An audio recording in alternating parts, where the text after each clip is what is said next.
마이애미 비치가 보이는 고층 콘도. 60세 사라 존스는 지금 인생 두 번째 첫날 밤을 보내고 있었습니다. 30년간 죽은 듯 살았던 그녀가 60살에 다시 여자가 되는 기적을 경험하고 있었습니다. 침대 시트가 스치는 소리조차 설레게 만드는 이 밤 사라는 처음으로 진짜 사랑이 무엇인지 알게 되었습니다. 옆에 누워있는 마이클이 사라의 이마에 입을 맞추며 이제 평생 행복하게 해주겠다고 속삭였을 때 사라는 60년 인생에서 처음으로 완전한 안식을 느꼈습니다. 창밖으로 보이는 마이애미 바다의 파도 소리가 그들의 새로운 시작을 축복하는 것 같았고 이제 남은 인생은 오직 행복만 가득할 거라는 확신이 들었습니다. 그날 밤 두 사람은 서로의 주름진 손을 맞잡고 뜨거운 눈물을 흘렸고 늦게 찾아온 사랑이지만 그래서 더 간절하고 소중하다는 걸 깨달았습니다. 하지만 이 행복에 도달하기까지 사라는 긴 여정을 거쳐야 했습니다. 법원 계단을 내려오며 사라는 깊은 한숨을 내쉬었습니다. 4월의 봄비가 빗줄기처럼 쏟아지는 것이 마치 30년 결혼 생활의 눈물처럼 느껴졌습니다. 전 남편 리차드가 법원 정문 앞에서 마지막으로 던진 말이 가슴에 비수처럼 꽂혔습니다. 60살 먹은 이혼녀가 앞으로 뭘 할 수 있겠어? 비웃던 그의 차가운 표정이 뇌리에서 지워지지 않았습니다. 빗속을 걸으며 사라는 오히려 홀가분한 자신을 발견했습니다. 30년간 짊어지고 살았던 무거운 짐을 내려놓은 것 같은 해방감이 온몸으로 퍼져나갔습니다. 택시를 타고 집으로 향하는 길, 차창 밖으로 흐르는 빗물처럼 과거의 아픔도 모두 씻겨 내려가기를 간절히 바랐고 이제 진짜 내 인생을 시작해야겠다는 다짐이 굳어졌습니다. 리차드와의 결혼 생활은 처음부터 끝까지 무시와 끊임없는 모욕의 연속이었습니다. 사라가 인테리어 디자이너로 성공할 때마다 리차드는 질투했고 그녀의 작품을 취미 정도로 폄하했습니다. 유명한 건축가들과 협업하며 마이애미의 럭셔리 콘도와 저택들을 디자인했지만 남편은 그녀의 일을 단 한 번도 인정하지 않았습니다. 자식들 때문에 참고 살았던 세월이 너무나 허무하게 느껴졌습니다. 법원을 나서며 뒤돌아보니 그곳이 지옥의 출구처럼 보였고 이제 다시는 그 문을 열고 들어가지 않겠다고 마음속으로 굳게 다짐했습니다. 법원에서 돌아오는 길에 긴 머리를 과감하게 자르고 쇼커트로 변신했습니다. 사우스 비치의 32평 콘도로 돌아온 사라는 혼자 된 거실이 이렇게 넓고 평화로운 줄 몰랐습니다. 더 이상 술 냄새와 고함 소리가 없는 고요함이 낯설면서도 너무나 달콤했습니다. 침대 옆 협탁에 놓여있던 리차드와의 결혼 사진을 서랍 깊숙이 넣으며 이제 정말 끝이구나 싶었고 거실 창문을 활짝 열자 30년 만에 처음으로 가슴속까지 시원한 공기가 들어오는 느낌이었습니다. 거실 한쪽에 쌓여있던 리차드의 물건들을 하나씩 박스에 담으며 지난 세월을 정리했고 빈 공간이 늘어날수록 마음도 한결 가벼워지는 것을 느꼈습니다. 혼자 먹는 저녁 식사가 쓸쓸하기보다는 편안했고 TV 채널을 마음대로 돌릴 수 있다는 사소한 자유에도 가슴이 벅차올랐으며 이제야 내 집에서 진짜 주인이 된 기분이었습니다. 그날 밤 사라는 30년 만에 처음으로 아무도 눈치 보지 않고 침대에 대자로 누워 잠들었고 새벽까지 단 한 번도 깨지 않고 꿀잠을 잘 수 있었습니다. 아침에 일어나 거울을 보니 얼굴에 생기가 돌기 시작했습니다. 사라는 결심했습니다. 거울 속 자신의 모습이 세련되고 자유로워 보였습니다. 이제 진짜 내 인생을 시작하자. 친구 메리가 전화해서 이제 새 출발이니 뭐라도 배우러 다니라고 권했지만 아직은 마음의 준비가 안 됐다며 정중히 거절했습니다. 하지만 마음 한편으로는 정말 새로운 무언가를 시작하고 싶은 욕구가 꿈틀거리기 시작했고 60이어도 아직 늦지 않았다는 생각이 들었습니다.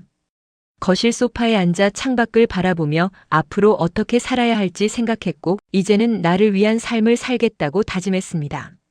그렇게 혼자만의 시간을 보내며 마음의 상처를 조금씩 치유해 나갔습니다. 6개월이 지나 마음의 준비가 된 사라는 친구 메리가 권한 코랄 게이블스 커뮤니티 센터의 라틴 댄스 강좌에 드디어 등록했습니다. 첫 수업날 강의실 구석에 조용히 서 있는 한 남자를 우연히 발견했습니다. 안경을 쓴 그는 차분한 눈빛으로 주변을 둘러보고 있었습니다. 단정한 차림의 그 남자는 마이클 로버츠라고 자기를 소개했습니다. 은퇴한 건축가라고 했습니다. 마이클은 차분한 눈빛으로 인사를 건넸고 2년 전 아내와 사별했다는 그의 이야기를 들으며 묘한 동질감과 함께 마음이 끌리는 것을 느꼈습니다. 강사가 파트너를 정해 연습하라고 했을 때 마이클이 먼저 다가와 함께 하시겠냐고 조심스럽게 물었습니다. 살사 음악이 흐르고 두 사람이 손을 잡는 순간입니다. 사라는 떨리는 마음을 애써 감추며 고개를 끄덕였습니다. 수업 중 마이클이 사라의 춤 자세를 조정해주며 가까이 다가왔을 때 그의 몸에서 나는 은은한 향수 냄새가 코끝을 스쳤고 오랫동안 멎어있던 심장의 두근거림이 다시 살아났습니다. 살사 음악이 흐르고 두 사람이 손을 잡는 순간 사라의 심장에 오랫동안 멈춰있던 두근거림이 다시 살아났습니다. 그 짧은 접촉에 온몸에 전기가 흐르는 것 같았고 이 나이에 이런 떨림이 가능하다는 게 놀라웠습니다. 춤을 추며 마이클이 조용히 말했습니다. 2년 전 아내를 암으로 잃었다고 그래서 아내가 배우고 싶어 했던 댄스를 배우러 왔다고 했습니다. 사라는 묘한 동질감과 함께 마음이 더욱 끌리는 것을 느꼈습니다. 다음 주 수업이 벌써부터 기다려지는 자신이 낯설고 부끄러웠지만 거울 앞에서 옷을 고르며 소녀처럼 설레는 자신의 모습에 피식 웃음이 났습니다. 수업이 끝나고 주차장으로 나오는 저녁. 석양이 야자수 뒤로 지고 있었습니다. 마이클이 떨리는 목소리로 물었습니다. 다음 주에 커피 한 잔, 아니 와인 한 잔 하실 수 있을까요? 마이클의 목소리는 떨리고 있었습니다. 사라는 너무 빨리 좋다고 대답한 자신이 부끄러워 얼굴이 새빨갛게 달아올랐습니다. 60살에 이렇게 얼굴이 빨개지다니. 마치 16살 소녀가 된 기분이었습니다. 집으로 돌아오는 길 내내 그의 따뜻한 미소와 다정한 목소리가 머릿속에서 떠나지 않았습니다.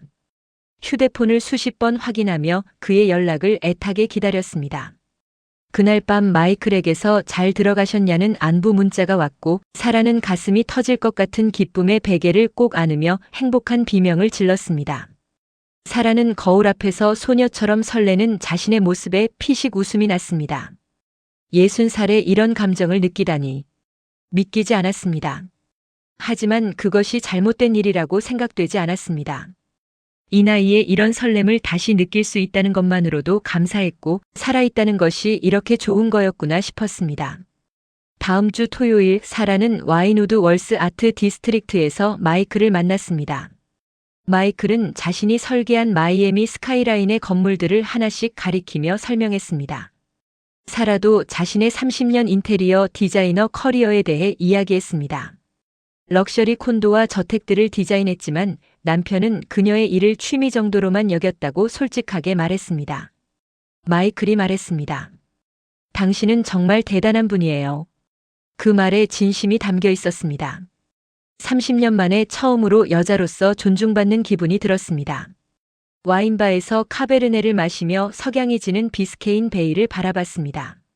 마이클의 따뜻한 손이 테이블 위에서 사라의 손을 살짝 덮었습니다. 그 온기가 가슴 깊은 곳까지 스며들어 30년간 얼어있던 마음을 녹이기 시작했습니다. 두 번째 만남에서는 리틀 하바나의 쿠바 레스토랑에 갔습니다. 라이브 살사 음악이 흐르는 댄스 플로어에서 사라와 마이클이 춤을 춥니다. 두 사람은 마치 20년을 함께 춤춰온 것처럼 자연스러웠습니다. 함께 걷는 짧은 시간이 마치 천국 같았습니다. 세 번째 만남은 키 비스케인 해변에서 일출을 보는 것이었습니다. 새벽 6시 손을 잡고 모래사장을 걷는 두 사람. 주황빛 태양이 수평선 위로 떠오를 때 마이클이 사라의 허리를 살며시 감싸 안았습니다. 네 번째 만남에서 마이클이 사라에게 흩날리는 머리칼을 귀 뒤로 넘기며 손등을 살짝 스쳤습니다. 그 짧은 접촉에 온몸에 전기가 흐르는 것 같았습니다. 사우스 포인트 파크의 벤치. 석양을 배경으로 첫 키스를 나누는 순간입니다. 마이클이 조심스럽게 사라의 손을 잡으며 말했습니다. 이런 감정을 다시 느끼게 해줘서 고마워요. 사라는 뜨거운 눈물이 핑 돌았습니다. 마이클이 천천히 다가와 사라의 입술에 키스했습니다. 부드럽고 따뜻한 그 감촉에 다리가 풀려 주저앉을 뻔했습니다. 60살에 처음 느끼는 진짜 사랑이었습니다. 하지만 행복한 시간도 잠시 6번째 만남에서 마이클의 표정이 어두웠습니다. 조심스럽게 말을 꺼냈습니다. 아들 크리스가 두 사람의 만남을 알게 되었고 격렬하게 반대한다는 것이었습니다. 아빠가 엄마를 배신하는 거 아니냐고 소리쳤다고 했습니다. 사라도 딸 에밀리에게 마이클 이야기를 했을 때 냉랭한 반응을 받았습니다. 엄마, 이혼한 지 겨우 1년밖에 안 됐는데 벌써 남자를 만나요? 너무 성급한 거 아니에요? 일주일 후 브리켈의 한 카페. 오랜 침묵 끝에 마이클이 먼저 입을 열었습니다. 우리가 너무 성급했던 것 같아요. 잠시 시간을 갖죠. 그 말에 사라는 천길 낭떠러지로 떨어지는 기분이었습니다. 자식들을 힘들게 할 순 없어요. 우리도 부모니까. 사라는 고개를 끄덕였지만 눈물이 멈추지 않았습니다.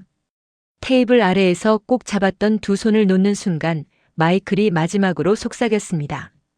당신을 만난 건 내 인생 최고의 선물이었어요. 절대 잊지 못할 거예요. 이별 후 사라는 매일 아침 혼자 사우스 비치를 걷습니다. 그리움의 눈물을 흘립니다. 카페를 나서는 마이클의 뒷모습을 바라보며 사라는 주저앉을 것 같았습니다. 막 피어나려던 늦봄의 꽃이 갑작스런 추위에 얼어 죽는 것 같았습니다. 그날 밤 사라는 베개를 적시며 밤새 울었습니다. 왜 나는 행복하면 안 되는 거지? 하늘에 묻고 또 물으며 가슴을 치고 통곡했습니다. 앞으로 마이클을 어떻게 잊고 살아가야 할지 막막하기만 했고 이제 막 시작된 행복이 이렇게 빨리 끝날 줄은 꿈에도 몰랐습니다. 하지만 앞으로 더 큰 일이 일어날 줄은 아직 몰랐습니다. 3주가 지났지만 마이클에게서 아무 연락이 없었습니다. 사라는 매일 아침 사우스 비치를 혼자 걸었습니다. 마이클과 함께 걸었던 그 모래사장을 이제는 혼자 걷고 있었습니다. 라틴 댄스 클래스에도 나갔지만 마이클의 빈자리가 너무 크게 느껴져 수업 내내 눈물을 참아야 했습니다.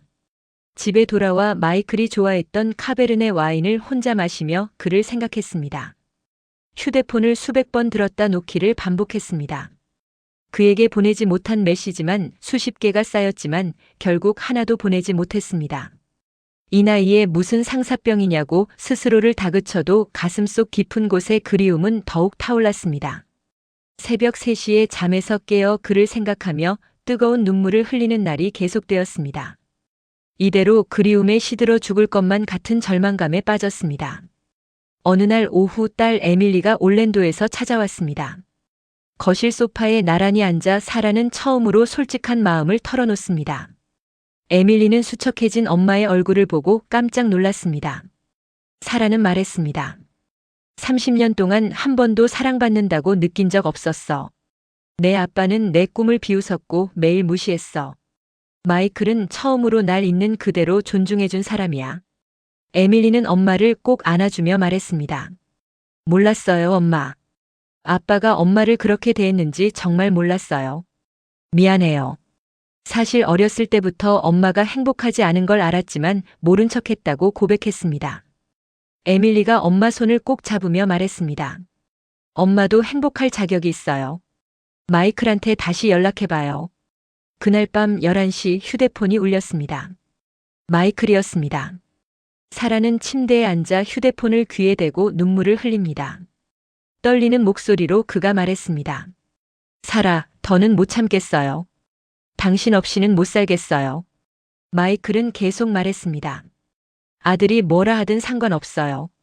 우리 나이에 남은 시간이 얼마나 되겠어요? 자식들 눈치 보다가 혼자 쓸쓸하게 죽고 싶지 않아요. 사라도 울면서 말했습니다. 저도 매일 밤 당신을 생각하며 미칠 것 같았어요. 다시 만나고 싶었어요. 마이클이 말했습니다. 내일 아침 사우스 포인트 파크에서 만나요. 일출을 함께 봐요. 다음 날 새벽 6시 사우스 포인트 파크. 일출을 배경으로 달려와 서로를 꼭 껴안는 사라와 마이클. 사라가 다가가자 마이클이 벌떡 일어나 달려왔습니다. 두 사람은 말없이 서로를 꼭 껴안았습니다. 마이클이 사라의 귓가에 속삭였습니다. 이번엔 절대 놓지 않을게요. 무슨 일이 있어도 함께 할 거예요. 수평선 위로 주황빛 태양이 떠올랐습니다. 파도 소리와 함께 두 사람은 뜨겁게 입을 맞췄습니다. 3주간의 긴 이별이 끝나는 순간이었습니다. 마이클이 작은 상자를 꺼내 사라의 목에 펜던트를 걸어줍니다. 이제 당신은 영원히 내 사람이에요. 사라는 세상을 다 얻은 것 같은 벅찬 감동에 가슴이 터질 것 같았습니다. 두 사람은 손을 꼭 잡고 해변을 걸으며 앞으로 어떤 시련이 와도 함께 헤쳐나가기로 약속했습니다. 일주일 후 브리켈 레스토랑. 사라, 마이클, 에밀리, 크리스가 만났습니다. 에밀리가 먼저 입을 열었습니다. 어렸을 때부터 엄마가 아빠한테 무시당하고 우는 모습을 봤어요. 아빠는 나에겐 좋은 아빠였기에 나는 엄마의 고통과 외로움을 애써 모른 척했던 것 같아요. 그래서 엄마한테 너무 미안해요. 엄마가 이제 행복해하는 모습을 보는 게 얼마나 기쁜지 몰라요. 크리스도 말했습니다. 아버지가 엄마를 잃고 2년 동안 죽은 사람처럼 지내는 걸 지켜보는 게 너무 힘들었어요. 이제 다시 살아난 것 같아서 감사해요. 두 자녀는 부모님들의 행복을 진심으로 응원한다고 축복했습니다. 사라는 이렇게 모든 것이 완벽하게 풀릴 수 있다는 게 꿈만 같았습니다. 이제 정말 새로운 시작이었습니다. 한 달 후 마이클이 사라에게 제안했습니다. 결혼은 나중에 천천히 생각하고 우선 함께 살아요. 키 웨스트에 작은 오션뷰 빌라가 있는데 함께 이사 가요. 키 웨스트 오션뷰 빌라. 짐을 옮기는 날 사라와 마이클은 새 집 앞에서 손을 잡고 행복하게 웃습니다. 사라는 난생 처음 누군가에게 진짜로 선택받고 사랑받는 기분을 느꼈습니다. 그녀는 기쁜 마음으로 고개를 끄덕였습니다. 마이클이 직접 리모델링한 빌라는 정말 아름다웠습니다. 넓은 창문으로 보이는 터키색 바다, 야자수가 바람에 흔들리는 정원, 모든 것이 완벽했습니다. 첫날 밤 침대 양끝에 어색하게 앉아 있다가 서로를 마주보며 피식 웃음이 터진 두 사람. 마이클이 천천히 다가와 사라를 품에 안습니다. 마이클이 귓가에 속삭였습니다. 당신은 사랑받을 자격이 충분해요. 그 한마디에 30년간 쌓인 모든 서러움이 폭발했습니다. 두 사람은 서로의 눈물을 닦아주며 뜨겁게 입을 맞췄습니다.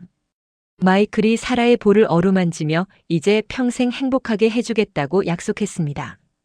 사라는 그의 품에서 처음으로 완전한 안식과 평화를 느꼈습니다. 이것이 진짜 사랑이구나 싶었습니다. 매일 아침 일출 산책이 두 사람의 루틴이 되었습니다. 키 웨스트 해변을 손잡고 걷는 사라와 마이클. 지금 사라와 마이클은 키 웨스트 바닷가 작은 집에서 법적 부부는 아니지만 그 누구보다 진한 사랑을 나누며 행복하게 살고 있습니다. 매일이 신혼처럼 달콤하고 설렙니다. 파도 소리를 들으며 30년의 불행했던 시간들이 모두 지워지고 저녁엔 와인 한 잔에 서로의 하루를 나누는 소소한 일상이 천국처럼 느껴집니다. 60살에 찾은 진짜 사랑은 20대의 그것보다 더 깊고 간절했습니다. 서로의 주름과 염색한 갈색 머리칼까지도 사랑스러워하는 두 사람의 모습은 보는 이들마저 행복하게 만듭니다. 사라는 말합니다. 이제야 진짜 살아있다는 걸 느껴요. 마이클은 매일 아침마다 고백합니다. 당신을 만난 게 내 인생 최고의 선물이에요. 거울 벽 앞에서 살살을 추며 행복하게 웃습니다. 30년간의 불행했던 결혼 생활이 지금의 행복을 더욱 소중하게 만들어 주었습니다. 늦게 찾아온 사랑이지만 그래서 더 간절하고 깊이 있습니다. 나이는 숫자에 불과합니다. 진짜 사랑에는 때가 없다는 걸 두 사람이 증명하고 있습니다. 황혼의 사랑도 충분히 뜨겁고 아름다울 수 있다는 걸 보여줍니다. 당신도 지금 불행한 관계에서 고통받고 있다면 용기를 내어 새로운 시작을 해보는 건 어떨까요? 60살에도 70살에도 행복할 권리는 충분합니다. 이 글에 공감이 가셨다면 구독과 좋아요, 그리고 알림 설정으로 마음을 표현해 주세요. 당신의 작은 공감 하나가 다음 이야기를 만들어 갑니다.